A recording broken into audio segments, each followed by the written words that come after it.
안녕하세요. 안녕하세요. 자, 이제 5, 6월 달 다시 이제 기출 이론 수업이 진행됐네요. 3, 4월 달에 우리가 이론 정리를 다 했으니까 5, 6월 달에는 기출 문제를 볼 건데 한번 보죠. 자, 이제 학습 방법을 잠깐 말씀드리면 이제 목표는 기출 문제, 배웠던 이론과 기출 문제를 연계해서 배웠던 이론이 이렇게 기출되었구나를 통해서 우리 시험은 항상 한 50% 정도는 전에 나왔던 기출 문제가 그대로 나와요. 응용되지 않고 거의 그대로 나오는 거. 그럼 기출 문제만 잘해도 50점을 맞추는 데는 어렵지 않아요. 나머지 이제 한 20%, 30%가 응용되거나 활용된 지문들이 사용되거나 이제 계산 문제가 응용된 문제가 나오고 이제 10%에서 20%는 전혀 보지 못했던 새로운 문제가 출제될 수 있어요. 그러니까 새로운 문제 나올 수 있다라는 가정하에 잘 모르겠다라면 과감하게 패스하셔도 괜찮아요. 합격하는 데는 크게 중요하지 않은 문제들이니까. 자, 일단 그래서 합격하기 위해서 반드시 필요한 건 기출 문제예요. 전에 나왔던 거에 기존에 계속 반복되어 나왔던 문제 유형들은 반드시 완벽하게 내 걸로 만들어가는 게 중요하니까. 자, 일단 늦게 공부를 시작하신 분들도 있을 테니까 만약에 이론이 부족하다 그러면 3, 4월 달에 핵심 이론 강의를 반드시 수강하고 우리 수업에 참여하셔야 돼요. 가장 중요한 내용들은 간단하게 제가 이론을 설명해주고 문제를 풀긴 하겠지만 이론은 그냥 배웠던 내용을 한번 점검하는 식의 공부지 제가 자세히 풀어주거나 그러진 않을 거예요. 그러니까 이론이 부족하면 3, 4월 달 수업을 듣고 이 수업에 참여하셔야 되고 그리고 이제 개념 코드하고 암기 코드 드렸으니까 자주 보면서 이렇게 기출문제 풀이할 때 응용되는구나를 활용하시는 것도 이제 준비를 하셔야 되고. 자, 세 번째는 이제 우리가 이제 5, 6월 달에 더 이상 이제 시간이 없어요. 5, 6월 달을 마지막으로 해서 1차를 정리를 해 나갈 거예요. 그래서 공부를 할 때 1차만은 반드시 5, 6월 달은 복습을 꼭 하겠다라고 이제 스케줄표를 만들어서 복습하는 시간을 갖추고 적어도 2시간 이상씩은 반드시 복습을 하셔야 돼요. 기출문제를 같이 저랑 수업을 해서 풀었고 여러분이 집에서 복습할 때 다시 풀어보시는 거예요. 뭐 답 같은 거 정리하지 않아도 괜찮아요. 필기 같은 거 안 해도 괜찮아요. 수업 들을 때 가능한 PPT를 수업으로 내용을 보면서 이해하려고 노력하고 필기할 게 있다라면 문제 풀 때 선생님이 중요하다고 생각하는 어떤 키워드 체크라든지 아니면 이런 문제 풀 때 야 이런 거 주의해야 된다. 이런 거 실수할 수 있겠다. 이런 단서, 이런 것들을 적어놓는 게 중요한 거지 뭐 내용을 옮겨 적는 건 전혀 중요하지 않아요. 요약집이나 전에 PPT에 다 설명했던 내용들이니까 그런 필기는 중요하지 않고 어떤 나중에 풀 때 이런 문제 풀 때 이게 중요했었다라는 어떤 단서나 단어 하나 정도 이렇게 적어놓는 건 필요하고 집에 가서 다시 풀어보실 거예요. 풀어보고 자, 진도에 맞춰서 이제 수업을 나갈 때 우리 진도에 맞춰서 여러분들은 요약집으로 집에서 반드시 이렇게 연결지어서 기출문제집과 이론과 기출문제를 연계해서 이제 복습을 해서 단원별로 나가셔야 돼, 이제. 그래서 수업 진도 나갔던 것만큼은 1차 과정은 5, 6월 달에 다 내가 단원별로 꼼꼼히 이론과 기출문제를 정리해 나가겠다. 이런 마음을 가지고 공부를 하셔야 되고, 기출문제는 답을 찾는 게 중요한 게 아니에요. 한번 답으로 나왔던 게 또 답으로 나오진 않아요. 답으로 나왔던 건 이제 다른 지문을 채우는 대로 나오고 답이 아니었던 지문이 뭔가 단어가 바뀌어지면서 답으로 나와요. 그러니까 답을 찾는 것보다는 나머지 지문을 다 해석할 수 있는 게 중요하니까 자, 중요 지문을 중심으로 내용을 이해하려고 노력하면서 답이 아닌 지문들도 꼼꼼히 해석하려고 노력하셔야 되고 자, 결국 이제 가장 중요한 문제집이 기출문제집이니까 2번 이상 내가 공부를 하겠다라는 걸 목표를 잡고 나중에는 이제 시험 보기 직전에는 1시간 정도로 해서 한 과목의 기출문제를 쑥 넘겨서 눈으로 볼 수 있게 정리를 해놔야 돼요. 그러면 처음 공부할 때 그냥 문제 풀었다가 아니라 다음에 빠르게 효율적으로 공부할 수 있게 준비해 놓는 것도 중요해요.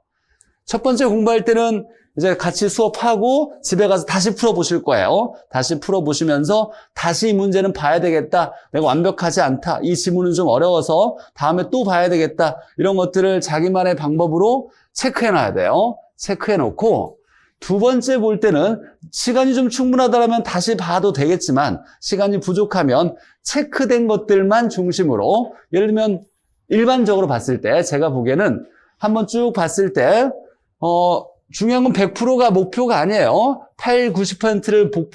90%를 내가 이해하는 걸 목표로 잡았을 때 버리는 문제도 일부 있어요. 그랬을 때 내가 체크하는 것이 한 30%에서 40% 정도는 체크가 돼 있으면 좋아요. 체크돼 있고 나중에는 40%를 중심으로 보게 될 거고 이제 시간 여유가 있으면 다른 문제도 다 보겠지만 그래서 두 번째는 체크된 문제를 중심으로 다시 지문을 살펴보는데 시간을 들일 거고 그 다음에는 또 두 번째 할 때 또 체크를 한 번 할 거야. 한 번 더 볼 필요가 있겠다. 그러면 약 10%에서 20% 정도만 다시 봐도 괜찮을 거예요. 나머지 문제는 눈으로 쭉 봐도 이런 문제였지. 여러 번 반복해서 풀었을 테니까.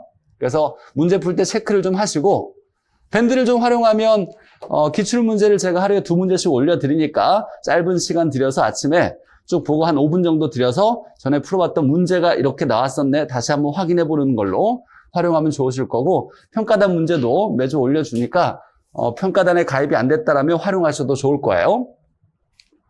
자, 내용은 이렇고 자, 그러면 우리 이제 총론부터 공부를 한번 해보죠.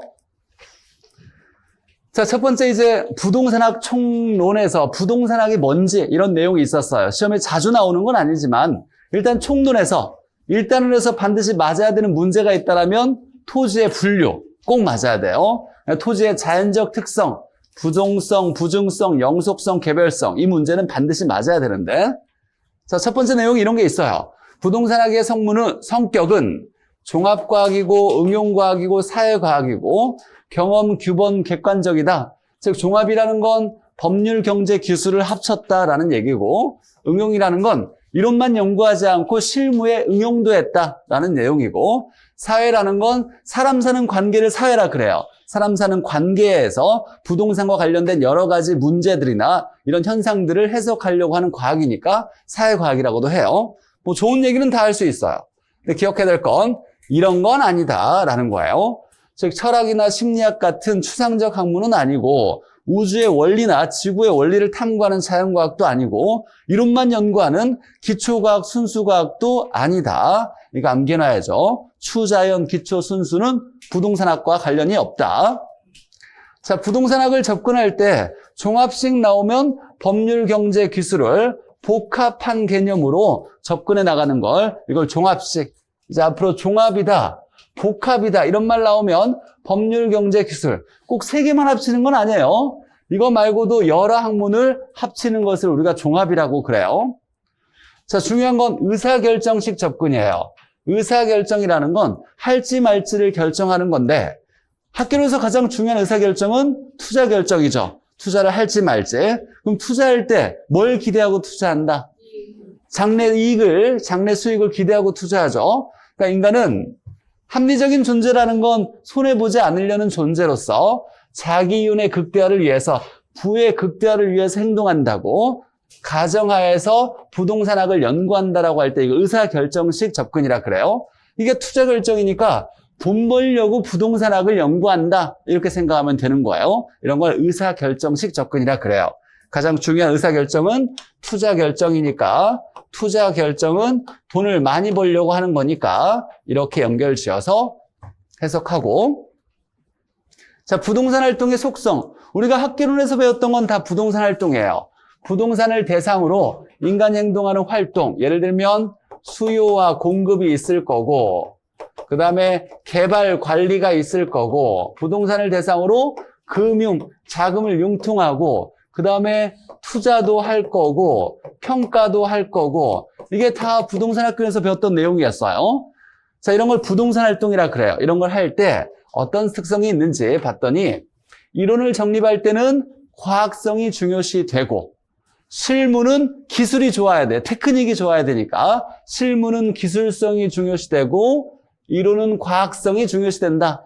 서로 연결이 잘 되는 거 하나 이거 암기해 놔야 되고 과학은 이론은 과학성, 실무는 기술성. 자, 무조건 우리 이제 민주주의 자본주의에서는 효율성이 가장 중요해요. 즉 개인의 입장에서 개인의 이익을 취하는 것이 가장 중요한데 이제 정부 입장에서는 효율성만 중요시하지 않고 얘하고 형평성을 조화롭게 균형을 맞추는 걸 목표로 하더라. 그래서 정부 입장에서는, 즉 공적 부분에서는 효율성과 형평성의 균형, 조화를 목표로 하더라. 얘를 더 중요시하는 건 아니에요. 형평성을 더 중요시하는 게 아니라 두 개를 조화롭게 하는 걸 목표로 한다.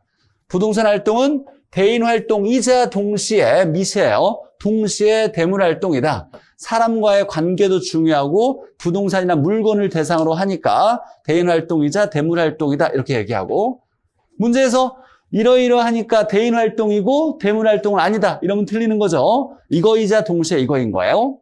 자, 3차로 갈수록 전문적인 부동산 활동이고, 자, 이건 이번에 처음 배우는 건데 하나 볼게요.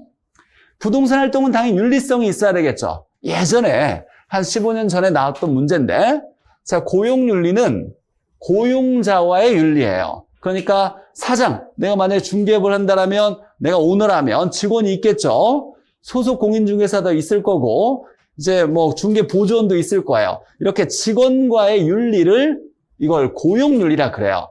이건 내부 조직을 얘기하는 거예요. 그래서 내부 조직에서의 윤리, 고용이니까 고용된 사람과의 윤리를 고용윤리라 그러고, 얘가 중요한데, 얘는, 이 조직은 외부 조직을 얘기하는 거예요.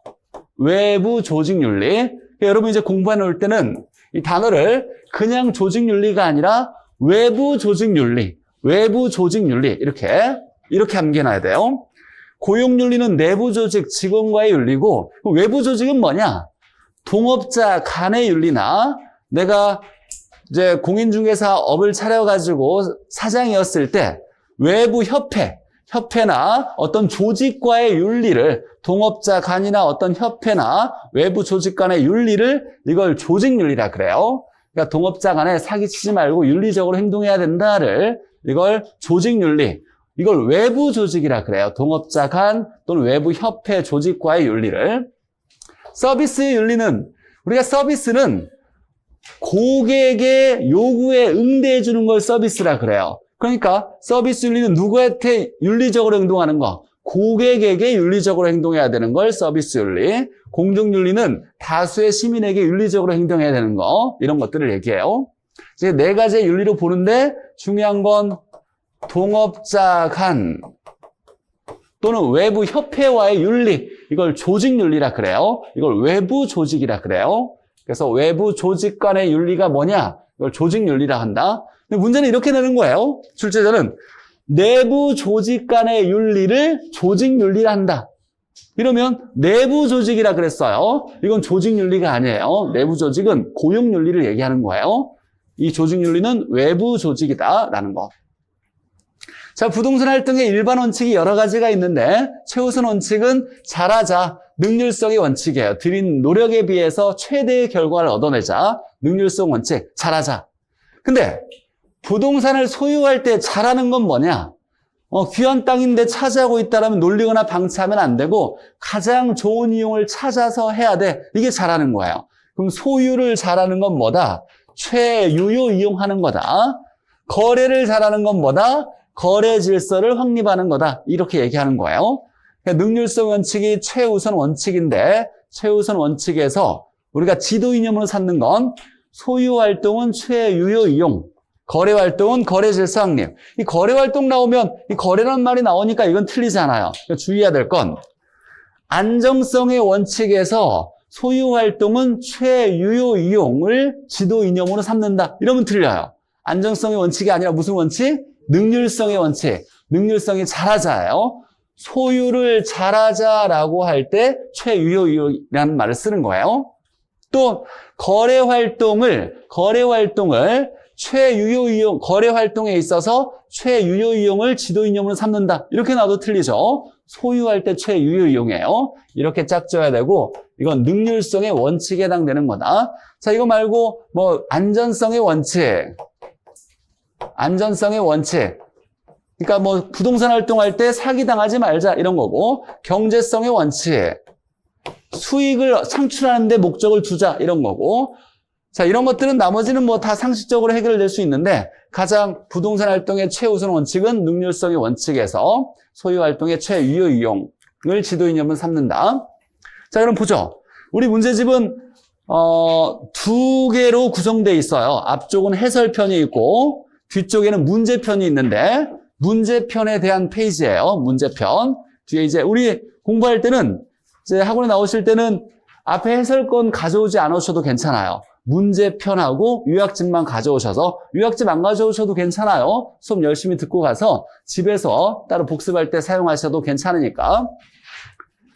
자, 6페이지 26회 1번 한번 보죠. 자, 부동산학에 대한 설명으로 틀린 거. 자, 과학을 순수과학과 응용과학으로 구분할 때 응용과학에 해당된다.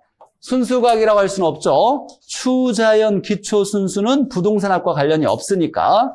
그래서 틀렸고, 두 번째, 부동산학의 연구 대상은 부동산 활동과 부동산 현상을 대상으로 한다. 맞죠? 부동산 활동과 부동산 현상. 부동산학 접근 방법 중 종합식 접근 방법 나오면 이건 뭐다? 법률, 경제, 기술 세 가지 측면을 종합해서 연구해 나가겠다. 법률, 경제, 기술 이렇게 법경기가 나와야죠. 측면으로 복합 개념으로 이해해서 종합적으로 하겠다라는 거죠. 이런 뒤에 문장은 중요한 게 아니에요. 문제를 풀 때 우리가 시간이 없으니까 이렇게 키워드가 나왔으면 종합 나오면 법경기 이렇게 나와서 내용이 법경기로 이해하는 거네 라고 그냥 쭉 흘러가면 되는 거예요. 중요한 키워드는 얘가 나오면 얘가 짝져야 된다는 거예요. 자, 그럼 문제 풀 때 제가 해석해주는 방법 같은 것도 잘 눈여겨보면서 여러분도 문제 풀 때 이제 그대로 따라하시면 도움이 될 거예요. 꼼꼼히 지문을 다 읽는 게 중요한 게 아니라 이 단어가 나오면 가장 연관된 키워드와 관련된 짝져야 되는 문장이 있어요. 이런 것들을 중심으로 풀어나가시는 거예요. 자, 부동산학은 다양한 학문과 연계되어 그러니까 여러 학문을 합쳐서라는 말을 나왔으니까 종합학문적 성격을 띈다. 종합이라는 건 여러 개를 합치는 거예요. 꼭 법경기만 합치는 게 아니에요. 법경기 말고도 여러 가지를 합쳐도 종합이라는 말을 써요. 자, 부동산학의 일반 원칙으로 안정성의 원칙이라고 나왔네요. 안정성의 원칙이라고 했는데 봤더니 소유 활동을 최유효 이용을 지도 이념으로 삼는다. 자, 그러면 소유 활동에서 최유효 이용은 소유를 잘하자라는 거예요. 잘하자라는 원칙은 뭐다?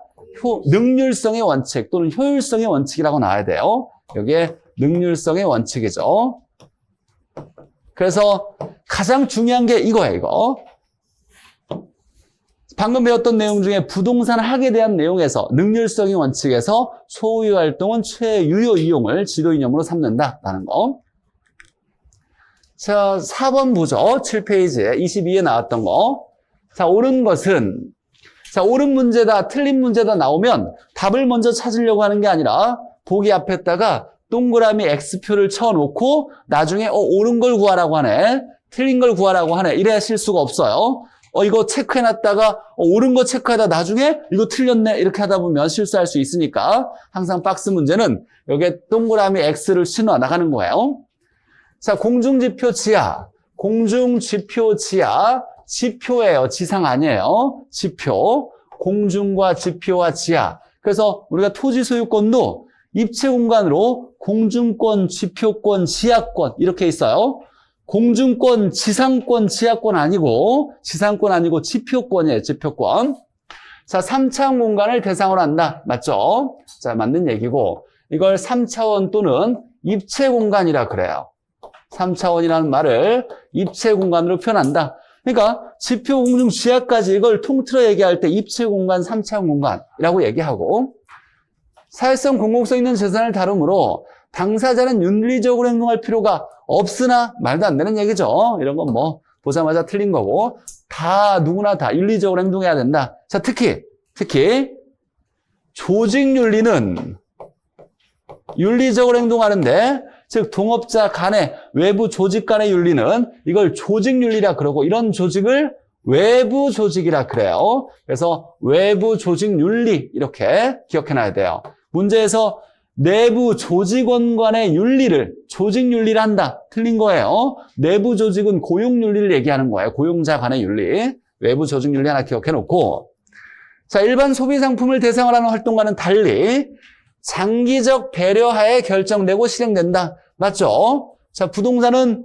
토지는 없어져요, 안 없어져요? 안 없어지죠? 토지에 우리가 영속성이라 그래요. 없어지지 않으니까 장기적으로 배려해서 관리해야 돼요. 건물은 없어지죠? 근데 쉽게 없어져요?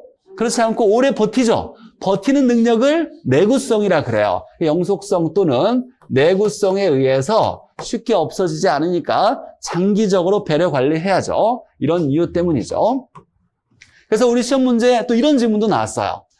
영속성이나 내구성이 크다 보니까 구매 빈도가 부동산은 높아요, 낮아요? 낮은 거예요. 구매 빈도가 낮다. 그러니까 투기적 요소가 없다라면, 내가 집을 하나 산다라면 내가 죽을 때까지 집이 없어지지가 않아요.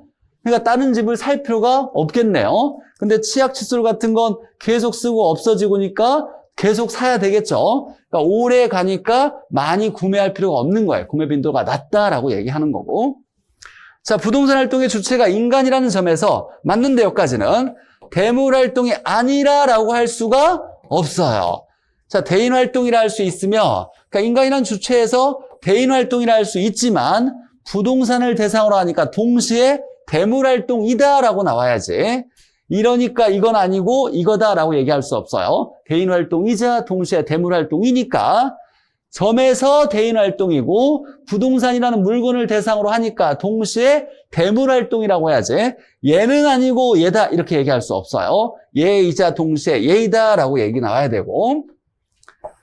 체계화된 이론 활동이므로 기술성보다는 과학성이 강조된다. 자, 이론에는 과학성이 연결이 맞아요. 이건 맞고. 근데 이론에서는 과학성이 중요시되지만 어디에서는 기술성? 실무에서는 기술성도 중요시된다. 뭐 아래 문장은 틀렸다고 볼 수는 없어요. 자, 틀린 건 얘가 아니라라고 해서 틀린 거예요. 부동산 활동은 대인 활동 및 동시에 대물 활동이니까 얘이자 동시에 얘이지. 이러니까 얘는 아니고 얘다 이렇게 얘기할 수 없어요. 그러니까 사람이라는 대상을 통해서 하니까 대인 활동이자 물건을 대상으로 하니까 대물 활동이다라고 나와야지. 뭐는 아니다라고 얘기할 수는 없어요. 틀렸고. 자, 부동산 활동은 임장 활동으로 규정한다. 자, 현장에 임하는 활동을 임장 활동이라 그래요.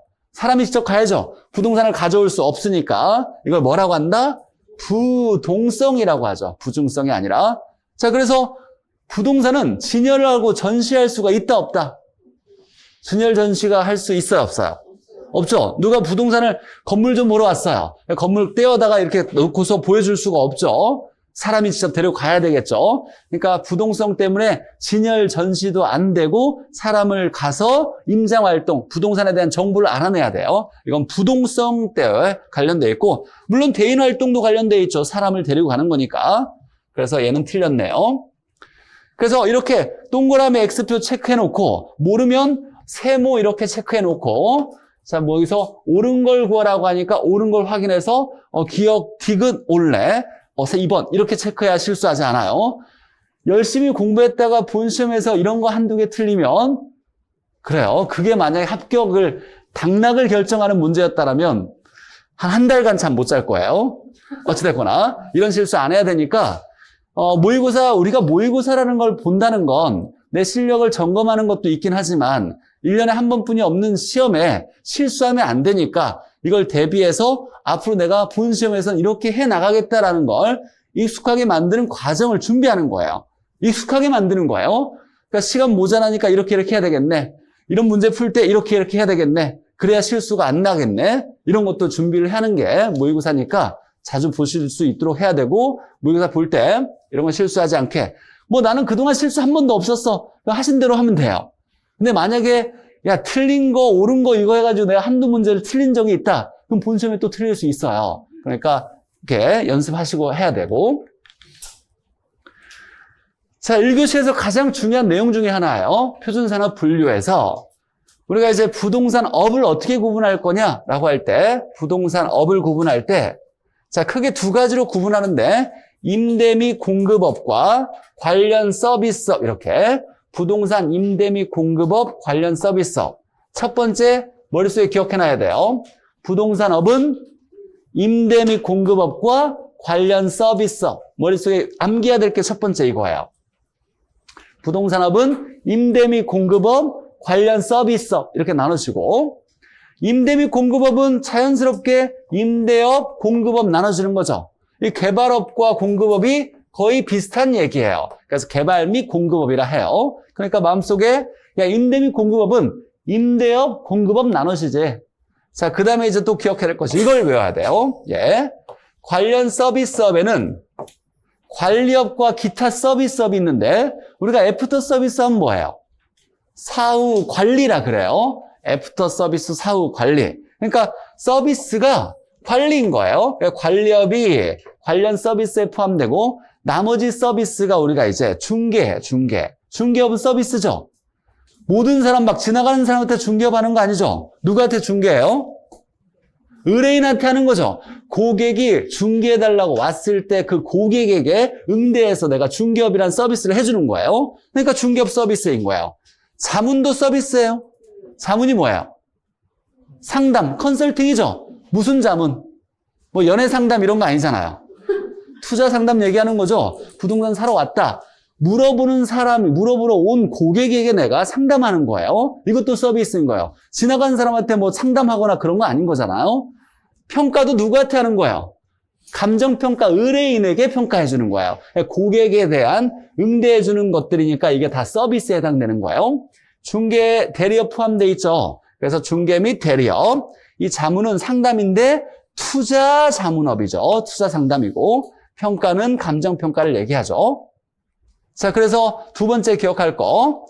자, 관련 서비스업에는 애프터 서비스 사후 관리니까 관리업과 나머지 서비스 중개, 자문, 평가 이렇게 있더라. 자, 그 다음에 마지막 하나 더 기억할 것이 자, 이렇게 한번 기억해야 되고 자, 부동산업은 임대 공급업과 관련 서비스업, 관련 서비스업에는 관리업과 중개, 자문, 평가. 자, 마지막에는 여기 부동산은 모든 부동산이 다 해당돼요. 주빅이 다 들어갈 수 있어요. 주거용, 비주거용, 기타 부동산, 이거 기타 시설이라고도 해요. 다 들어가는 모든 부동산의 임대업 가능하고 얘 개발 및 공급업도 모든 부동산의 개발 및 공급업이 가능해요. 그런데 이 관리업의 부동산은 주거용, 비주거용의 부동산만 가능하지 기타 부동산은 된다, 안 된다? 기타 부동산은 안 돼요. 얘가 이제 중요한 거예요. 기타 부동산 관리업은 해당이 없어요. 기타 부동산, 기타 시설의 관리업은 없다. 자, 그 다음에 중개업에 대리업 포함되어 있다. 투자 자문이고 감정평가예요. 자, 그래서 머릿속에 기억할 거, 이 표에서 여러분이 딱 눈여겨봐야 될 건 이걸 전체를 막 다 외워야 되는 게 아니라 임대 및 공급업과 관련 서비스업으로 나눠진다. 그럼 여기 임대 및 공급업이고 그 다음에 관련 서비스업에 관리업과 중개자문 평가. 자, 그 다음에 임대업이나 개발 및 공급업은 모든 부동산 다 가능한데 관리업 앞에 있는 부동산은 기타 부동산은 될 수가 없다. 기타 시설은 안 되고 주거용, 비주거용만 가능한 거예요. 금융업 가능해요. 돈 빌려주는 건 은행에서 해야 되겠죠? 안 돼요. 공인중개사가 사고팔고를 계속해서 이익을 남기는 투자업을 직접 할 수는 없어요. 투자업도 안 돼요. 자, 이걸 많이 내는 건 투자업은 안 되고 투자 상담업은 가능해요. 투자 자문업은 가능해요. 그러니까 투자 상담해주고 돈을 받는 건 괜찮은데 투자를 직접 업으로 할 수는 없는 거예요. 그 다음에 관리업 나오면 앞에 기타 부동산이나 기타 시설이 연결될 수는 없다라 그랬어요. 관리업 앞에 있는 부동산은 기타 부동산은 안 돼요. 자, 그래서 표준산업 분류표에서 부동산업은 어떻게 나눠진다? 임대 및 공급업과 관련 서비스업. 관련 서비스업은 뭐가 포함되어 있다? 관리업과 중개, 자문, 평가업. 자, 관리업은 어떤 부동산 안 된다? 기타 부동산의 관리업은 해당 사항이 없다. 이렇게 세 가지 기억해놔야 돼요. 자, 문제 보죠. 보니까 31회 작년에 관련 서비스업이 나왔어요. 나온다 했던 게 이제 작년에 나왔어요, 드디어. 관련 서비스업에는 서비스니까 관리업과 그 다음에 나머지 중개 자문 평가인 거죠. 보죠, 그러면. 관리업 있네요. 맞지? 근데 관리업을 볼 때는 앞에 있는 것이 어떤 부동산은 안 된다. 기타 부동산은 안 돼요. 얘 맞네. 주거용 부동산, 맞네. 주거용, 비주거용은 다 맞는 거죠. 기타 부동산이면 답이 안 돼요. 자, 그리고 나머지 중개자문 평가업이니까 자문업, 투자자문업 맞고, 그다음에 대리업, 여기 중개 들어가야 되는데 중개 및 대리업 맞는 거죠. 맞는 거고, 개발 및 공급업은 얘는 관련 서비스업이 아니라 임대 및 공급업에 해당되는 거지, 관련 서비스업에는 해당 사항이 없어요. 그래서 4번이 틀렸네요. 그래서 서비스업 나오면 관리업, 여기에 중개, 자문, 평가업. 얘가 아니라 감정평가업 이렇게 나와야 되겠죠. 평가업이 나와야 돼요. 자, 6번에 보니까 부동산업에 해당하지 않는 거 이렇게 나왔네요. 부동산업. 자, 그럼 보죠. 개발 및 공급업 얘기하는 거야. 얘가 중요한 거고, 개발 및 공급업은 앞에 모든 부동산 다 가능해요.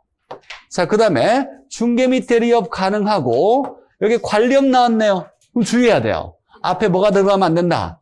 기타 들어가면 안 돼요. 근데 비주거용 나왔으니까 맞고, 임대업 나오면 여기는 모든 부동산 다 가능하죠. 주, 비기 다 가능해요. 이게 맞는 거고. 자, 근데 투자업이나 금융업은 부동산업과 관련이 없어요. 투자, 금융업은 안 된다. 관련 없다. 쉽게 나온 거고. 자, 24회. 자, 부동산 관리업의 분류체계 예시에 해당하지 않는 거. 관리업 나왔네. 관리업. 관리 나오면 앞에 부동산을 봐야죠. 앞에 주거용 가능해요? 비주거용도 가능하죠. 사무용 건물은 뭐예요? 비주거용을 얘기하는 거예요. 주거용이 아닌 걸 사무용이라 그러는 거예요. 아파트는 뭐예요? 주거용 얘기하는 거죠. 주거용 관리를 얘기하는 거예요. 근데 여기에 사업시설은 뭐냐면 상하수도 시설, 철도 시설, 하수도 시설, 이런 특수시설을 얘기하는 거예요. 이런 사업시설은 유지라는 건 존재하지도 않고 관리에 해당 사항이 없어요. 그래서 4번이 틀렸네요. 이건 기타 부동산을 얘기하는 거예요. 기타 부동산 또는 기타 시설을 얘기하는 거예요. 얘는 관리업과 관련이 없다. 기억해놔야죠. 이런 거 이제 실수하지 않고 어떻게 풀어나가는지에 대한 방법을 알면 쉬운데 그냥 모르면 단어들이 다 비슷비슷해가지고 헷갈릴 수 있어요. 문제를 풀 때 뒤에 관리가 나오면 어떤 건 되고 어떤 건 안 된다. 임대업이나 개발공급업은 다 된다. 이렇게 기억하면서 풀어나가야 돼요. 자, 복합 개념의 부동산 보죠. 우리가 처음에 가장 공부를 많이 했던 부분이 돼요. 처음이다 보니까 어렵지 않고.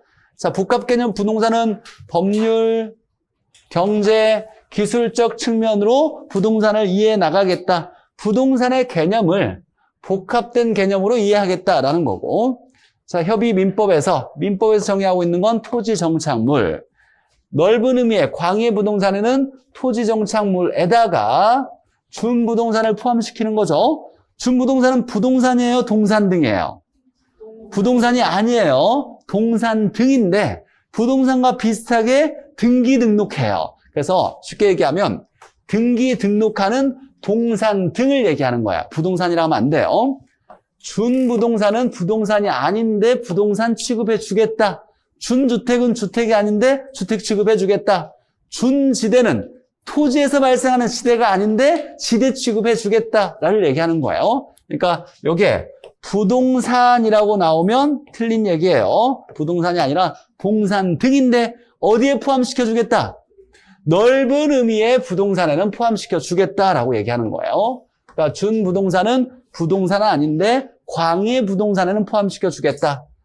자, 부동산은 아닌 동산 등인데 이제 부동산 취급을 하니까 감정평가 대상이 되며 저당권 목적도 될 수 있다라고 나오는 거고, 이런 것들이죠. 등기 등록하는 동산 등을 얘기하는 거예요. 재단도 마찬가지고. 자, 가장 중요한 건 이 5개는 외워야죠. 무조건. 출제자가 보너스 하나 줄게라고 할 때 가장 많이 냈던 게 이거죠. 경제적 개념. 자산, 자본, 생산재, 소비재, 상품. 생산 요소를 생산체라고도 해요. 자산, 자본, 생산재, 소비재, 상품. 기술적, 물리적은 눈에 보이는 모습, 위치, 공간, 자연, 환경으로 보겠다. 마지막으로 하나.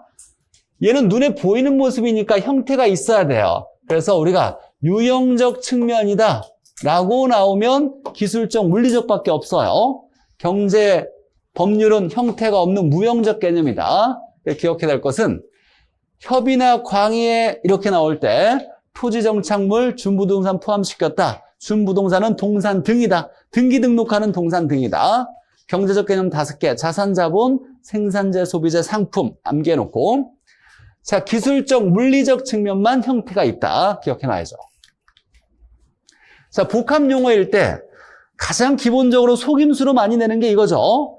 우리가 복합 개념의 부동산은 법률, 경제, 기술적 측면으로 부동산의 개념을 이해하는 걸 얘기하고 이제 복합이다, 종합이다라는 말 나오면 법경기라는 말이 나와야 돼요. 이거 말고 다른 것도 합쳐도 괜찮은 거예요. 꼭 3개만 합치는 걸 의미하는 건 아니에요. 가장 대표적으로 법경기였고 자, 우리가 복합 부동산 나오면 얘는 토지와 건물을 합쳐서 이루는 말이다라는 거 기억해놔야죠. 토지, 건물을 합쳐서 이루는 말이에요. 원래 법률적으로는 토지 등기부도 있고 건물 등기부도 있어요. 따로따로 독립된 부동산인데 근데 이 2개가 일체로 결합된 상태로 부동산 활동의 대상이 된대요. 예를 들면 아파트라는 것들은 거래할 때 수요 공급이 일어날 때 부동산 활동이 될 때 건물과 토지에 대한 소유권, 대지 사용권이 떨어져서 거래될 수가 없어요. 항상 붙어 다녀요. 그러니까 우리가 아파트를 거래했다라는 건 건물 얘기한 거냐, 토지 얘기한 거냐 합쳐서 얘기하는 거예요. 그러니까 떼어놓을 수 없는 관계다 보니까 하나 그런 걸 대상으로 할 때 개념이 필요한데 이럴 때 이걸 복합 부동산이라 한다. 토지와 건물을 합쳐서 이루는 말. 그래서 가장 많이 나오는 건 이렇게 토지, 건물이 일체에 결합된 상태로 취급되고 부동산 대상이 되는 경우 복합 개념의 부동산이라 한다. 이러면 틀리는 거죠. 복합 부동산이라 나와야죠. 자, 8페이지에 1번 보죠. 자, 부동산 개념에서 옳은 거 경제적 개념 나오면 5가지 자산, 자본, 생산재, 소비재, 상품. 생산재를 생산 요소라 그래요. 그러면 자산, 자본, 그 다음에 생산 요소, 소비재, 상품은 없네요. 그래서 이렇게 4개. 나머지 위치, 공간, 자연, 환경. 위치, 그 다음에 공간, 자연, 환경은 이건 물리적 개념, 기술적 개념이고 만약 여기에 토지다 또는 정착물이다 또는 준부동산이다 이런 개념이 나오면 이건 법률적 측면의 부동산을 얘기하는 거죠. 토지다, 정착물이다, 준부동산이다. 얘를 합쳐서 협의의 부동산이라고 하고 이 3개를 합쳐서 광의의 부동산 이런 말 나오면 법률적 개념인 거고 자, 2번째 8페이지에 자, 부동산 개념에 대한 설명으로 틀린 거 경제적 개념의 부동산은 자, 경제적 개념이니까 자산, 자본, 생산재, 소비재, 상품 맞는 얘기고 좁은 의미의 부동산 어디서 정의하고 있다? 민법이죠. 협의의 부동산은 민법상의 부동산 민법에서 정의하고 있으니까 토지 및 그 정착물 맞는 얘기고 자, 준부동산은 등기 등록하는 동산 등을 얘기하는 거예요. 그래서 부동산과 유사한 공시 방법 등기 등록을 얘기해요. 등기 등록함을 갖춤으로써 넓은 의미의 부동산에 포함한다. 광의에, 얘가 광의죠. 광의의 부동산에는 포함된다. 맞는 얘기죠. 광의의 부동산에 포함되죠. 근데 준부동산은 부동산과 유사한 공시 방법을 갖춘 부동산이다. 이렇게 나오면 틀려요. 부동산 아니고 동산 등인데 광의의 부동산에는 포함시켜주겠다. 그냥 부동산이라 할 수 없고 광의의 부동산이라고는 할 수 있어요. 그냥 부동산은 아니에요. 동산 등인데 광의의 부동산에는 포함시켜주겠다. 어디에서? 법률적 측면에서. 이렇게 얘기 나와야 돼요. 자, 부동산의 물리적 개념은 부동산 활동의 대상인 유형적 측면. 자, 기술적, 물리적 개념 나왔으니까 유형적 이렇게 나와야 되고 연결이 맞고 토지는 생산재이지만 소비재는 아니다가 아니라 토지는 생산재이자 동시에 소비재예요. 동시에. 무슨 측면에서? 법경기에서 무슨 측면에서? 경제적 측면에서. 경제적 측면이니까 무형적 측면인 경제적 측면에서 토지는 생산재이자 동시에 소비재라고 볼 수 있더라라고 나와야죠. 토지는 생산재예요. 뭔가를 만드는 데 필요한 요소가 돼요. 예를 들면 주택 만드는 데 뭐가 필요해요? 토지가 필요해요. 그러니까 토지는 생산재예요. 근데 토지를 직접 소비할 수도 있어요. 내가 경작하면서 직접 쓸 수도 있으니까. 그러니까 토지는 직접 경작하는 데 쓰는 소비재일 수도 있고 주택을 만드는 데 필요한 요소인 생산재일 수도 있더라. 이렇게 보는 거예요. 이건 경제적 측면으로 보는 거죠. 생산재이자 소비재인 건. 그래서 5번이 틀렸고. 자, 3번에 보죠. 자, 부동산의 개념으로 틀린 거. 복합 개념의 부동산 이렇게 나왔네요. 이 개념이 나오면 법률, 경제, 기술을 합쳐서 본다는 거죠. 법률, 경제, 기술적 복합된 개념으로 이해하는 것이다. 민법상 부동산은 협의의 부동산을 얘기하는 거죠. 그런 토지 및 정착물을 얘기한다. 맞고. 자, 기술적 개념의 부동산은 기술적, 물리적 개념은 여기에 위치, 공간, 자연, 환경 나와야 되는데 생산 요소, 자산은 이건 무슨 개념? 경제적 측면의 부동산 개념이죠. 경제적 측면이니까 틀린 거죠. 얘는 맞지만 땡큐 나와야죠. 그러면 이런 거 나오면 나머지 질문 안 읽고 넘어가야 돼요. 자신 있게. 자, 보죠. 준부동산은 등기 등록이라는 걸 하는 등기 등록하는 뭐라고 나왔냐면 준하여 취급하는 부동산에 준하여 취급하는 뭐? 동산 등이다라고 나왔어요. 중요한 건 얘예요. 준부동산은 등기 등록하는 동산 등이다. 이게 부동산이라고 나오면 맞아요? 틀려요? 틀려요. 부동산 아니에요. 동산 등인데 넓은 의미의 부동산, 광의의 부동산에는 포함된다. 이렇게 나오면 맞는 거예요. 자, 동산 등이고. 자, 토지와 건물 나왔어요. 그럼 뭐가 나올 줄 알아야 돼, 이제. 토지 건물이 원래는 독립된 건데 마치 하나로 결합된 듯이 다루어져 부동산 활동 대상이 될 때는 뭐라고? 복합 부동산이라고 나와야 돼요. 그러니까 토지 건물 나왔으니까 독립된 거래의 객체인데 하나로 결합된 상태로 다루어져 하니까 뭐라고? 복합 부동산이라고 나와야 돼요. 그러니까 이 지문을 꼼꼼히 하나씩 읽는 게 중요한 게 아니라 이거 나오면 복합 부동산이냐 아니 여기에 복합 개념의 부동산이냐 이렇게 나왔는 걸 찾아야 돼요. 복합 개념의 부동산은 안 돼요. 복합 부동산을 얘기하는 거죠. 토지 건물을 합쳐서 이루는 말. 3번이 틀렸고. 자, 그 다음에 정착물에 대한 내용 보죠. 요약집 페이지 막 넘기면서 따라올 필요 없어요. 이거 다 전에 공부했던 거고 전에 PPT로 다 배웠던 거고 요약집에 다 있는 거예요. 그러니까 칠판 보면서 이거 보면서 그때 내가 이거 공부했던 거 맞지 확인하고 잘 모르겠네 그럼 적어놓는 거예요. 단어만 정착물 좀 잘 모르겠네 다시 봐야 되겠다 이렇게. 그 집에 가서 복습할 때 정착물 다시 한번 떠들러 보자. 안 되는 부분이 뭐가 있었는지 단서 단어를 적어놔야 돼요. 막 뭐 옮겨 적고 뭐 요약집 따라갈 필요는 없어요. 이거 보면서 정리하면 되니까. 자, 정착물은 붙어져 있는 물건 중에 부동산으로 취급되는 물건인데 부동산으로 취급되는 부착된 물건을 정착물이라 그래요. 자, 그러면 여기 보니까 부동산이라고 나왔죠. 그럼 이렇게 되면 토지에 부착한 거나 건물에 부착된 거는 부동산으로 보겠다라는 거죠. 그러니까 토지 정착물도 부동산이고 건물 정착물도 부동산으로 취급하겠다는 거예요. 그럼 여기 있는 건 다 부동산 맞아요? 부동산으로 보겠다는 거죠. 여기 있는 건 다 정착물이고 부동산으로 보겠다라고 얘기하는 거예요. 그래서 이 표에서 여러분이 머릿속에 처음 딱 기억해야 될 것은 여기 안에 들어간 건 다 부동산으로 간주되는 걸 얘기한다. 정착물로 보는 거다. 근데 이게 아닌 얘들 이런 것들은 부동산으로 보지 않으니까 뭐로 본다? 동산으로 보겠다라고 얘기하는 거예요. 자, 그럼 보죠. 건물에 부착될 때 정착물로 보려면 오랫동안 단단히 영구적으로 항구적으로 부착돼야 돼요. 붙일 만한 이유가 있어야 돼요. 용도에 맞게 특수 제작돼요. 임대인이 부착해야 돼요.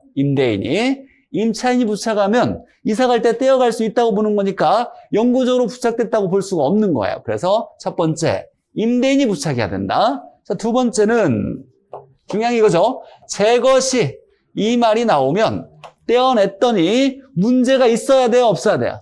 있어야 돼요. 떼어냈는데 아무 문제가 없다. 붙일 만한 이유가 없었던 거예요. 떼어냈더니 뭔가 문제를 일으켰다. 그러면 붙일 만한 이유가 있었던 거네? 라고 보는 거예요.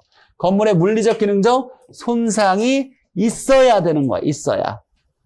그렇지. 떼어낼 때 문제를 일으켜야 붙일 만한 이유가 있었던 거지. 이걸 건물 정착물. 자, 토지 정착물이 이렇게 있는데 이 두 개로 나누는 건 정착물의 주인이 누구냐?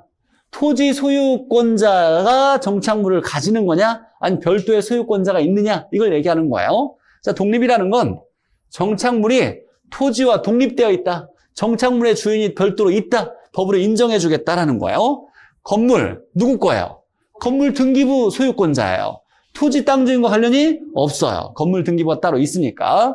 등기된 임목, 나무가 등기되면 임목인데 누구 거예요? 등기부에 있는 소유권자 거예요. 땅 주인과 별개예요. 명인 방법으로 소유권이 구분된 수목, 명인 방법으로 이름을 밝힌 사람 거지 땅 주인 거 아니에요.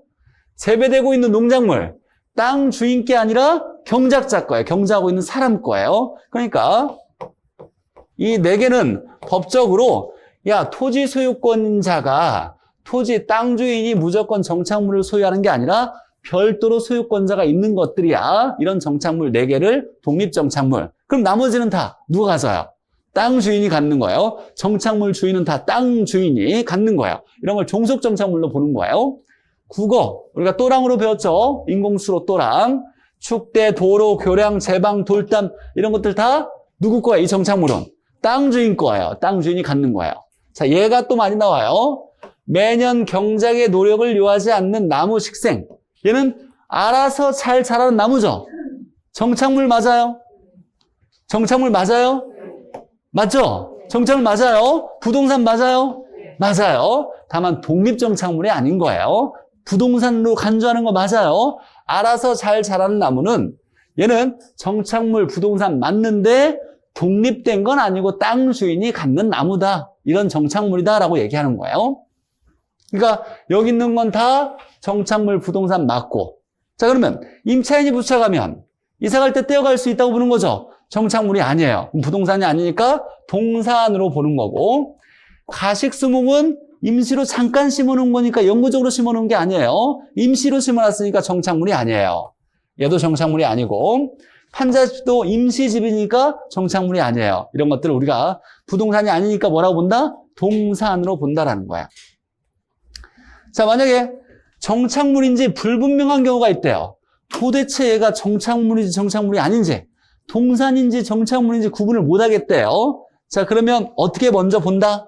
정착물로 먼저 간주해요. 예를 들면 이 건물을 팔았는데 뭔가 붙어져 있는 게 동산인지 정착물인지 구분이 안 돼요. 도대체 모르겠어요. 그럼 일단 정착물로 보고 누구에게 넘겨줘야 돼요?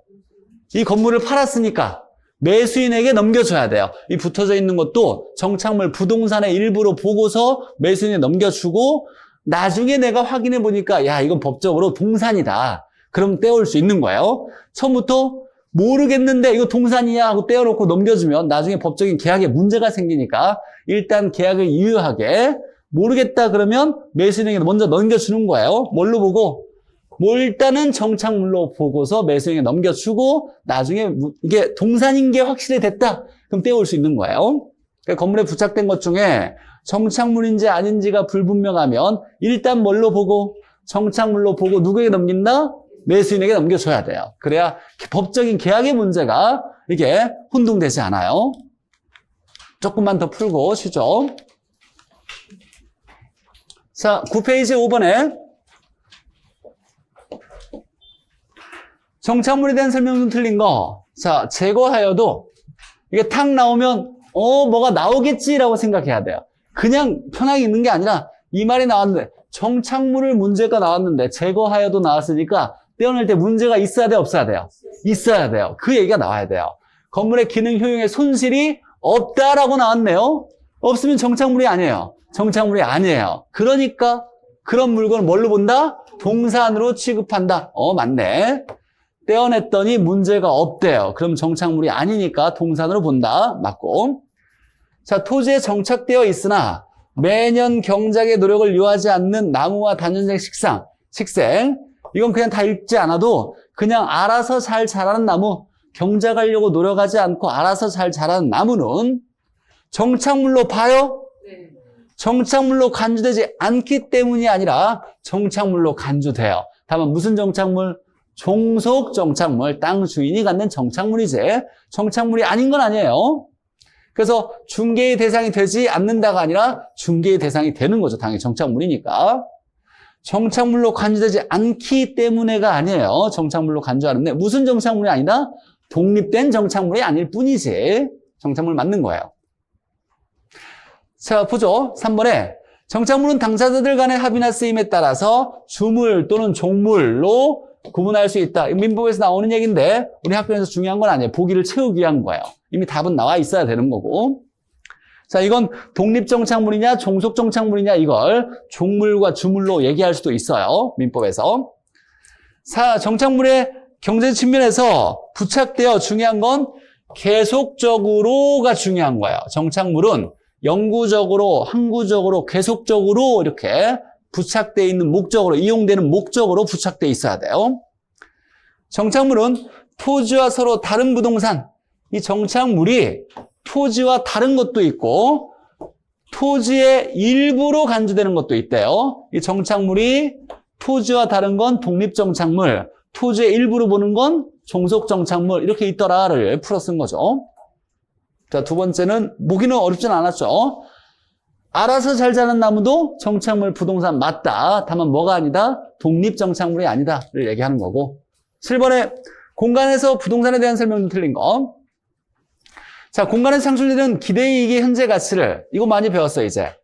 기대이익의 현재 가치를 장래 편익을 현재 값으로 환원하는 것을 뭐라 한다? 아니, 우리 얼마 전에 배웠잖아요. 가치의 정의가 장래 편익을 현재 값으로 환원한 현재 값. 가치 정의 맞아요? 우리 감정평가에서 가치와 가격 구분했잖아요? 감정평가 안 했어요? 했어요.